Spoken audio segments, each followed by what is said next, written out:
अच्छा, renal physiology, ठीक है। इसमें अब जो इम्पोर्टेंट चीज़ें हैं ना, वो मैं ज़रा ज़्यादा डीपली पढ़ाऊँगा, और जो लेस इम्पोर्टेंट चीज़ें हैं ना, वो मैं जल्दी जल्दी में पढ़ाऊँगा, ठीक है।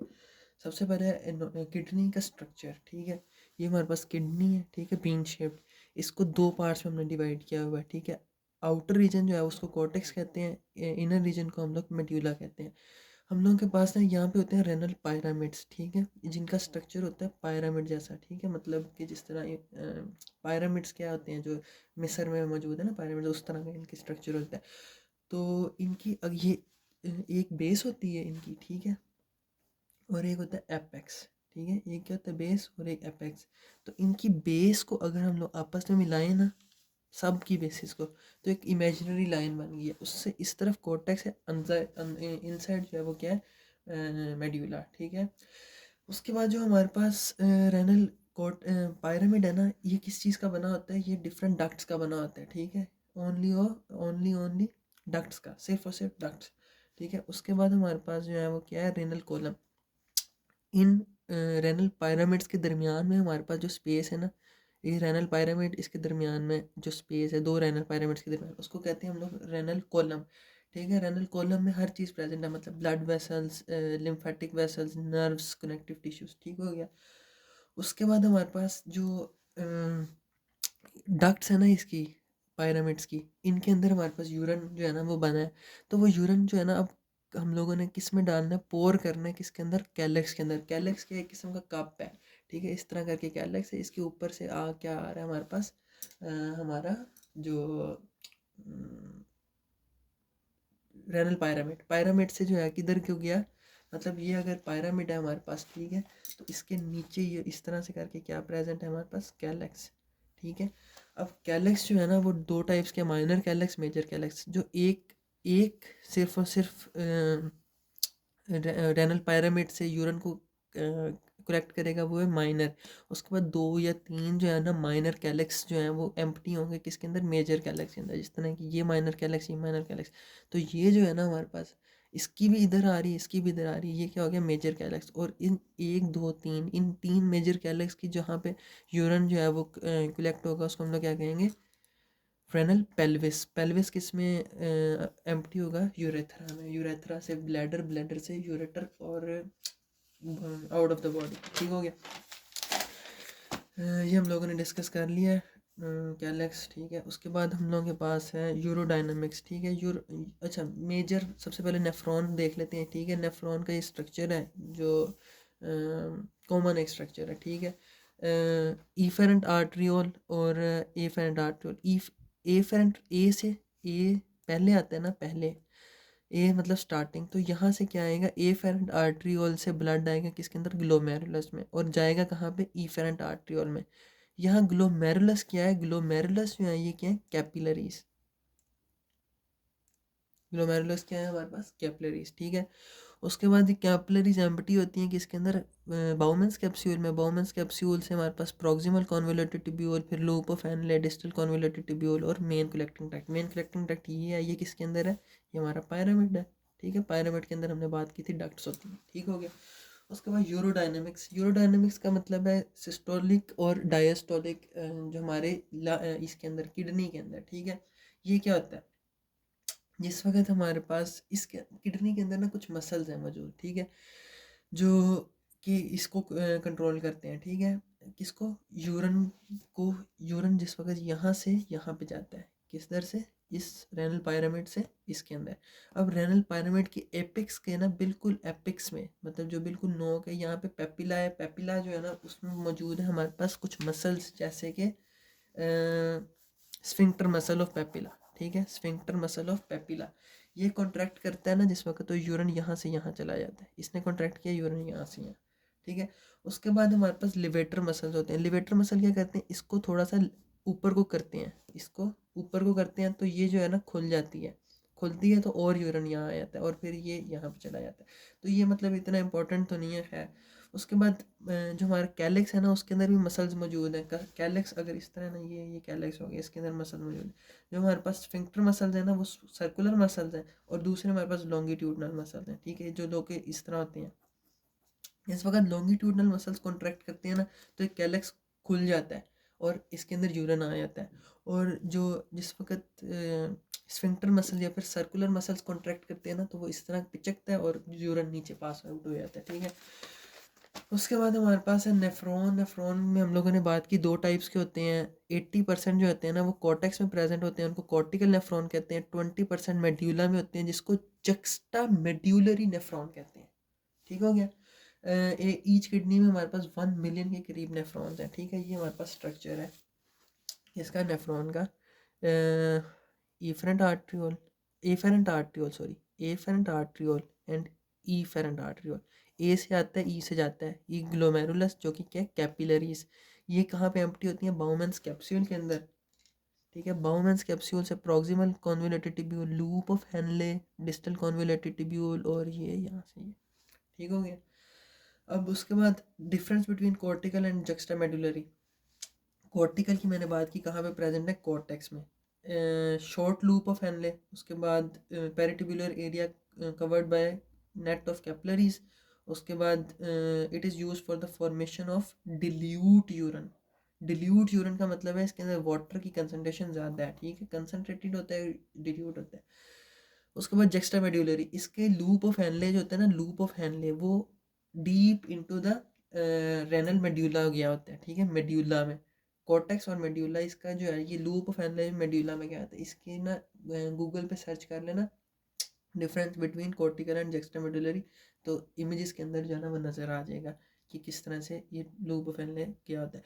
Almost medullary position has long loop of Henle, peritubular area followed by long straight arteries known as vasa recta. वैसा रेक्टा इसको इर्द गिर्द मौजूद होता है, ठीक है। And it is use for the formation of concentrated urine, मतलब इसके अंदर हम लोगों ने बहुत ज़्यादा वाटर रीअब्जॉर्ब कर लिया और यूरन बहुत ज़्यादा कंसनट्रेटेड बना। अच्छा, नेफ्रॉन स्ट्रक्चर देखते हैं अभी हम लोग, ठीक हो गया। उसके अंदर हम लोगों के पास क्या है, अब यहाँ से मैं थोड़ा सा ना अपनी एक्सप्लेनेशन ज़्यादा कर दूँगा। ये हमारे पास क्या है, एफेरेंट आर्टरियोल, ठीक है। ये हमारे पास क्या है, ग्लोमेरुलस, ये एफेरेंट आर्टरियोल। अब ग्लोमेरुलस के अंदर कुछ स्पेशल सेल्स मौजूद होते हैं। क्या चीज़, स्पेशल सेल्स, यहाँ पे ऐसे ऐसे ऐसे जो इसके अंदर मौजूद होते हैं ना ग्लोमेरुलस के, उसको हम लोग कहते हैं intra glomerular mesangial cells. Intra glomerular mesangial cells. उसके बाद जो इसके ऊपर ये एक वी बन रहा है ना, ये ए फ्रंट से आया, ई से गया, तो ये एक वी बन गया ऊपर। यहाँ पे भी सेम इसी तरह के सेल्स मौजूद हैं, जिनको हम लोग कहते हैं एक्स्ट्रा ग्लोमेरुलर मैसेंजियल सेल्स, ठीक हो गया। उसके बाद इनका फंक्शन वगैरह हम आगे डिस्कस करते हैं, ठीक है। उसके बाद क्या है कि हमारे पास ना ये यहाँ से क्या आया हमारे पास, डिसेंडिंग वो जो प्रॉक्सिमल कॉन्वोल्यूटेड टिब्यूल, उसके बाद लूप ऑफ हेनले आता है, उसके बाद ये ऊपर जाता है लूप ऑफ हेनले। उसके बाद ना ये लूप ऑफ हेनले, ये लूप ऑफ हेनले यहाँ से होता हुआ ना इधर जाता है, किस जगह पे, बिल्कुल ट्रायंगल जो बना ना उसके ऊपर से होके गुजरता है, बिल्कुल यहाँ से। मतलब ये एक ही चीज़ है इस तरह से। लेट्स सपोज ये हमारा यहाँ पे ये है बोमेंस कैप्सूल, तो ये होता हुआ ये लूप ऑफ हेनले गई, तो यही होता हुआ ऊपर आता है, और ऊपर से होता हुआ ना यहाँ से घूम के तो इस तरह जाता है, ठीक है ना। ये मतलब वही चीज़ नीचे आ रही है और फिर यहाँ से होके घूम के जा रही है, तो बिल्कुल इसके ऊपर, बिल्कुल इसके ऊपर, ठीक है।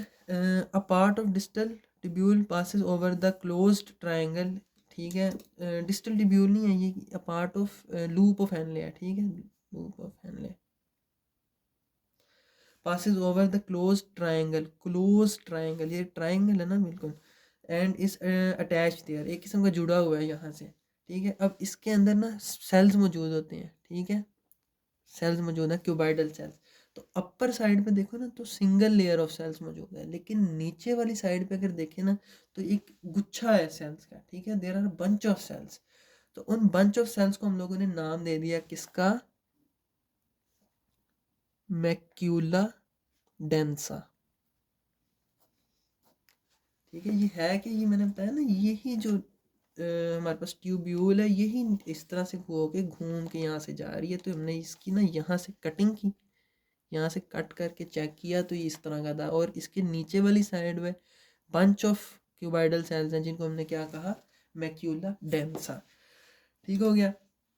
इसका काम क्या है मैक्यूला डेंसा का? It detects the concentration of sodium and potassium in the urine, it acts as a sensor. ये मतलब एक किस्म का कंट्रोल करे किसको, सोडियम और पोटाशियम की कंसंट्रेशन को। अच्छा, उसके बाद मैंने मेसेंजियल सेल्स की बात की, ये अच्छा एक चीज़ तो रहेगी, जेक्स्टाग्लोमेरुलर सेल्स। ये जो एफेरेंट आर्ट्रियोल जिस वक्त ग्लोमेरुलस में एंटर होने लगती है ना, वहाँ पे एक बंच ऑफ सेल्स मौजूद हैं, इस तरह उसको घेरा हुआ है उन्होंने, उसको हम लोग कहते हैं जक्स्टाग्लोमेरुलर सेल्स। जक्स्टाग्लोमेरुलर सेल्स का फंक्शन क्या है वो हम आगे डिस्कस करेंगे, ठीक है। जक्स्टाग्लोमेरुलर का सेल्स का फंक्शन आगे डिस्कस करेंगे। मैसेंजियल सेल्स का पहले कर लेते हैं, ठीक है। मैसेंजियल सेल्स क्या करते हैं, they are responsible for the blood pressure in the capillaries of the glomerulus, they constrict और डायलेट द ग्लोमेरुलस। अब ये क्या कर रहे हैं, इस ग्लोमेरुलस के अंदर जो कैपिलरीज हैं उनको कंस्ट्रिक्ट या डायलेट करते हैं, जिससे कि ये क्या कर रहे हैं, कंट्रोल ब्लड प्रेशर। मतलब अगर हम लोग इनको कंस्ट्रिक्ट कर देना, वैजो कंस्ट्रिक्शन, पाइप में से अगर पानी जा रहा है हम लोग उसको दबा देना तो प्रेशर तेज हो जाता है, तो ब्लड प्रेशर तेज हो जाता है, किस तरह, वैजो कंस्ट्रिक्शन से। तो ये वही करती हैं। जस्टाग्लोमेरुलर सेल्स का अब हम लोग फंक्शन देखते हैं। Juxtaglomerular cells from one side controls the blood flow, from other side produces renin. अब जो रेनिन है ना, ये क्या करती है, रेनिन भी at the end blood flow को ही कंट्रोल करती है, लेकिन किस तरह वो अब हम लोग देखते हैं किस तरह।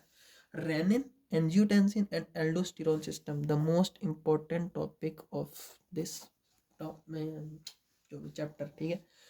इसमें होता क्या, हमारे जक्स्टाग्लोमेरुलर सेल्स जो कि ये हैं, ये क्या प्रोड्यूस कर रहे हैं, रेनिन। रेनिन ने क्या करना है, वैजो कंस्ट्रिक्शन, किस तरह से, ठीक है, ये देखते हैं हम लोग। यहाँ पे ये हमारी किडनी में क्या बनी, रेनिन किसने प्रोड्यूस की, जक्स्टाग्लोमेरुलर सेल्स ने, ठीक है। जो हमारा लिवर है ना, उसने, हमारे लिवर ने प्रोड्यूस किया एंजियोटेंसिनोजिन, एंजियोटेंसिनोजिन। रेनिन ने फिर क्या किया, एंजियोटेंसिनोजिन को एंजियोटेंसिन 1 में कन्वर्ट कर दिया।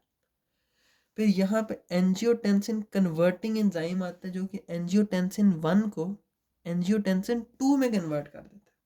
शुरू से देखते हैं, लिवर ने प्रोड्यूस किया एंजियोटेंसिनोजिन, रेनिन प्रोड्यूस हुआ जक्स्टाग्लोमेरुलर सेल्स से।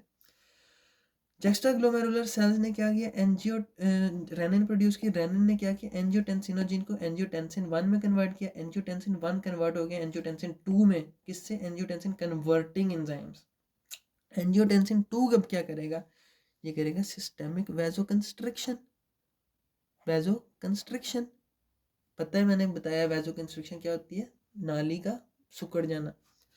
फिर ये क्या करती है, ये जाती है जाके किडनी में, promotes sodium reabsorption as well as water reabsorption। इस तरह से it secretes aldosterone release from adrenal glands. हमारी ये किडनी है ना, अगर ये ऐसे किडनी में ये बनी पड़ी है, इसके ऊपर एड्रीनल ग्लैंड मौजूद होता है इस तरह से टोपी की तरह। तो ये क्या प्रोड्यूस करता है, एल्डोस्टेरोन, एड्रीनल ग्लैंड। एल्डोस्टेरोन ने क्या किया, सोडियम की रीअब्जॉर्प्शन को ज़्यादा कर दिया। जिस वक्त सोडियम की रीअब्जॉर्प्शन ज़्यादा होती है ना, तो वाटर की भी ज़्यादा हो जाती है ऑटोमेटिकली।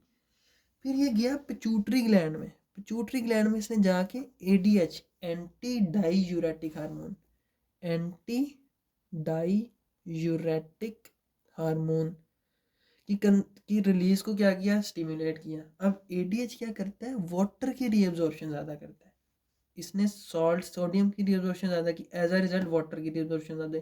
तो इस सब का फंक्शन क्या हो रहा है, वाटर की रीअब्जॉर्प्शन। जिस वक्त वाटर रीअब्जॉर्ब हो रहा है ना, तो वाटर ब्लड में जा रहा है, ठीक है। ब्लड में जब जा रहा है तो ब्लड का वॉल्यूम बढ़ रहा है, एज अ रिजल्ट क्या हो रहा है, ब्लड प्रेशर इंक्रीज। यहाँ पे इसने क्या की थी, vasoconstriction, as a result blood pressure increase. तो एज अ रिजल्ट हमें पता चला कि जक्स्टाग्लोमेरुलर सेल्स जो करते हैं वो एट द एंड क्या कर रहे हैं, हमारे ब्लड प्रेशर को इंक्रीज, ठीक है। जिससे कि क्या होगा, यहाँ पे जब ब्लड प्रेशर इंक्रीज होगा ना, तो यहाँ पे फिल्ट्रेशन अच्छी होगी, ज़्यादा चीज़ें यहाँ पे जाएंगी, ज़्यादा गंद शंद इस तरफ जाएगा, जिस वक्त ब्लड प्रेशर ज़्यादा होगा। ठीक हो गया, ये पार्ट 1 हम लोगों ने कंप्लीट कर दिया। पार्ट 2 स्टार्ट करते हैं हम लोग। ये हमारा क्या है, बाउमेंस कैप्सूल, इसका थोड़ा सा स्ट्रक्चर देख लेते हैं हम लोग। ये तो हम लोगों ने डिस्कस कर दिया ना, juxtaglomerular cells, extra mesangial cells, intra mesangial cells, macula densa. उसके बाद ये हमारा क्या है भला, वो जो होता है बाउमेंस कैप्सूल, ठीक है। अब बाउमेंस कैप्सूल, ये जो हमारे पास ग्लोमेरुलस है ना, ग्लोमेरुलस, इसके अंदर ये प्रेजेंट है हमारे पास एंडोथीलियल सेल्स। एंडोथीलियल सेल इस तरह से मौजूद है, इस तरह से। ये एक आ गया, ये दूसरा आ गया। अब इन दोनों के दरमियान में स्पेस मौजूद है, लेकिन ये एक, ये दो, ये तीन, इन दोनों के दरमियान में स्पेस मौजूद है। इस स्पेस को हम लोग क्या कहते हैं, फेनिस्ट्रे। फेनिस्ट्रे, सुराख। उसके बाद आती है हमारे पास ये लेयर। सबसे पहली लेयर कौन सी थी हमारे पास, एंडोथीलियल। उसके बाद हमारे पास जो second layer I, second layer ये वाली, ये कौन सी हमारे पास, बेसल लैमिना, ठीक है। इसके बाद एक और लेयर प्रेजेंट होती है, उसको कि हम लोग क्या कहते हैं, पोडोसाइट्स। वो इस तरह से प्रेजेंट है, ऑक्टोपस की तरह। उसका एक सर होता है, फिर ये पैर, फिर सर, फिर ये क्या है, ऑक्टोपस की तरह, है ना। इसको हम लोगों ने क्या नाम दे दिया, पोडोसाइट्स, ठीक हो गया। Podocytes are specialized cells in kidney glomerulus that wraps around the capillaries and neighbor cells of Bowman's capsule, ठीक हो गया। उसके बाद जो हमारे पास ये फेनिस्ट्री है ना, इसमें से ब्लड निकल जाता है, सॉल्ट्स निकल जाते हैं, ग्लूकोज निकल जाता है, और कुछ प्रोटीन भी निकल सकती है इस फेनिस्ट्रे में से इधर तक। लेकिन जो बेसल, ये जो बेसल लेमिन है ना, ये हमारे पास होती है नेगेटिवली चार्ज, और प्रोटीन भी नेगेटिवली चार्ज। इसलिए प्रोटीन जो ब्लड के प्रोटीन है, मतलब जो बहुत इंपॉर्टेंट आर आरबीसी और इसके साथ जितने भी प्रोटीन्स वगैरह होते हैं, ये यहाँ से यहाँ नहीं जा सकते। मतलब ब्लड नहीं इसको पास करके यहाँ जाता है, बाकी पानी ब्लड के अंदर चला जाता है, ब्लड के साल्ट चले जाते हैं, प्लाज्मा नहीं जाता मतलब ब्लड का, ठीक हो गया ना। उसके बाद हमारे पास जो यहाँ से ब्लड में से जो पानी और सब चीज़ें यहाँ पे जाती है ना, यहाँ पे जो इकट्ठा होता है उसको हम लोग कहते हैं फिल्ट्रेट। अब फिल्ट्रेट जो हमारे पास जमा होता है ना एक दिन का, वो होता है 180 लीटर्स। लेकिन हम जो यूरिन करते हैं वो तो सिर्फ और सिर्फ 1.5 लीटर है। तो बाकी का हम लोग रीअब्जॉर्ब करते हैं, ठीक है। वो आगे देखते हैं किस तरह से करते हैं। अच्छा, इसके बाद हमारे पास है फिल्टर प्रेशर, फिल्ट्रेशन प्रेशर। ये भी इम्पोर्टेंट टॉपिक है, ठीक है। अब होता क्या है कि हमारे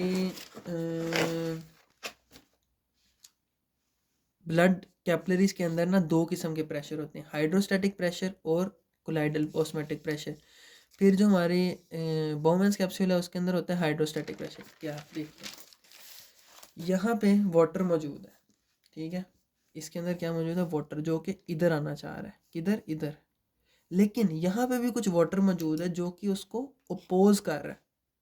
उसके बाद इसके अंदर कुछ वो मौजूद है, साल्ट्स, इलेक्ट्रोलाइट्स, कोलाइडल्स, वो भी क्या करें, इसको अपोज करें। लेकिन स्टिल वाटर इस तरफ आना चाह रहा है। तो अगर हम लोगों ने मेजर करना है कि ये कितना प्रेशर से वाटर इस तरफ आना चाह रहा है, तो क्या होगा, ये प्रेशर माइनस ये और ये, इस टोटल प्रेशर में से ये और ये माइनस कर देंगे तो हमारे पास क्या आ जाएगा, टोटल फिल्ट्रेशन प्रेशर, ठीक हो गया। तो यही मैंने यहाँ पे बताया हुआ, filtration pressure is hydrostatic pressure of blood vessels, मतलब ब्लड वेसल्स में जो पानी है उसका, माइनस कोलाइडल प्रेशर जो कि उसके अंदर इलेक्ट्रोलाइट्स और सॉल्ट्स वगैरह ऑपोजिट लगा रहे थे, and hydrostatic pressure of बोमेंस capsule, जो पानी बोमेंस कैप्सूल में मौजूद है वो, उसका 60 minus 32 plus 18 is equal to 10 millimeter of mercury is the hydrostatic pressure of the filtration। उसके बाद हमारे पास टाइप्स ऑफ सेल्स देख लेते हैं, ठीक है। ये हमारे पास क्या मौजूद है, हमारी नेफ्रॉन। अब इसके डिफरेंट पार्ट्स पे डिफरेंट टाइप्स ऑफ सेल्स मौजूद होते हैं, ठीक है। ये हमारा क्या है, इसका तो हम लोगों ने कर लिया ना, यहाँ पे जितने भी सेल्स हैं, ठीक है, किसके, बोमेंस कैप्सूल के, ठीक है। अब स्टार्ट करते हैं PCT, proximal convoluted tubule. बोमेंस capsule हो गया। प्रॉक्सिमल कॉन्वोल्यूटेड ट्यूब्यूल में हमारे पास सेल्स कौन से मौजूद होते हैं, simple cuboidal cells with brush brush borders या ब्रश बॉर्डर्स, ठीक है, ब्रश बॉर्डर्स, ब्रश क्या होता है, ब्रश बॉर्डर्स, ठीक है। ये हमारा क्यूबॉइडल सेल, क्यूबॉइडल सेल, और उसके साथ क्या मौजूद है, ब्रश, दंदियाँ ब्रश की, ठीक है। तो फिर हमारे पास क्या है, लूप ऑफ हेनले स्टार्ट हो जाता है। अब लूप ऑफ हेनले जो है ना, शुरू में क्या है, थिक, और फिर क्या है, थिन। ये क्या है, डिसेंडिंग लूप ऑफ हेनले। फिर होता है असेंडिंग लूप ऑफ हेनले, जो नीचे को आ रहा होता है ना वो होता है डिसेंडिंग, ऊपर को जा रहा होता है वो होता है एसेंडिंग। तो जो थिक डिसेंडिंग है ना, ये थिक क्या है, फिर ये थिन हो जाता है। थिक डिसेंडिंग में कौन से प्रेजेंट है, simple cuboidal cells without brush border. Simple cuboidal cell ना ब्रश बॉर्डर नहीं है। फिर जो थिन डिसेंडिंग है ना, उसके अंदर क्या मौजूद है, फ्लैटेंड एपिथेलियल सेल्स। ये फ्लैट है, बिल्कुल चिपटे, ठीक है, क्यूब की तरह नहीं है, ये क्यूब की तरह थे, ये भी क्यूब की तरह है।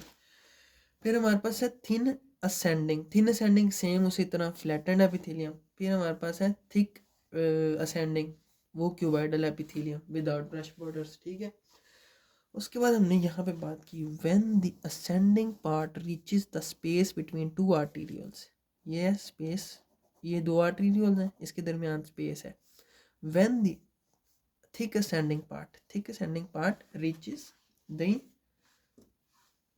एरिया बिटवीन टू, जो हमारी क्या है, arterioles, it has tightly packed cuboidal epithelial cells called macula densa. Macula densa ये हम लोगों ने बात की, यहाँ पे क्या होते हैं, highly packed cuboidal cells called macula densa, ठीक हो गया। उसके बाद म्यूकोला डेंसा से आगे स्टार्ट हो जाता है डिस्टल कॉन्वोल्यूटेड ट्यूब्यूल, ठीक हो गया। उसके बाद हम लोग जो है ना, यूरिन प्रोडक्शन जो है ना, उसके 3 फेजेस हैं। Number 1 phase filtration, number 2 reabsorption, number 3 secretion. Filtration हम लोगों को पता है, जिस वक्त ब्लड यहाँ से यहाँ जाता है तो वो है फिल्ट्रेशन। फिर यहाँ पे क्या होता है कि हमारी इस जो loop of Henley, proximal convoluted tubule, distal convoluted tubule, इसके इर्द गिर्द ना ब्लड कैपिलरीज मौजूद हैं, इस तरह से घेरा होता है उन्होंने, ब्लड कैपिलरीज। तो ये ब्लड कैपिलरीज में क्या होता है कि यहाँ से अगर ये हमारा क्या है, ट्यूब्यूल, उसको घेरा हुआ है यहाँ पे ब्लड कैपिलरी ने, इस तरह ब्लड कैपिलरी। तो इम्पॉर्टेंट चीज़ें जैसे कि पानी, सॉल्ट्स, ग्लूकोज, अमाइनो एसिड्स, ये सब क्या करते हैं हम लोग, वापस ले जाते हैं। और पीछे क्या छोड़ देते हैं हम लोग, कुछ वाटर, उसके बाद यूरिया, अमोनिया, जो जो चीज़ें हम लोगों ने अपने यूरिन से निकालनी है जिसकी हमें ज़रूरत नहीं है, वो सब जो है ना यहाँ पे रहने देते हैं। बाकी सब अच्छी अच्छी चीज़ें वापस ले लेते हैं, ठीक हो गया। 99% हम लोग वापस ले लेते हैं देख, ठीक है। इसको कहते हैं रीअब्जॉर्प्शन। फिर होती है सेक्रीशन। फिर इस ब्लड के अंदर जो चीज़ें होती हैं ना, इस ब्लड में से कुछ और चीज़ें हम लोग यहाँ पे दे देते हैं जिनकी हम लोगों को ज़रूरत नहीं होती, जैसे कि हाइड्रोजन। क्यों, इस यूरिन का हम लोगों ने ना पीएच मेंटेन रखनी होती है, तो उस पीएच को मेंटेन रखने के लिए हम लोग थोड़े से हाइड्रोजन इसके अंदर दे देते हैं ताकि इसकी पीएच मेंटेन रहे, ठीक हो गया। इसको हम लोग कहते हैं सेक्रीशन।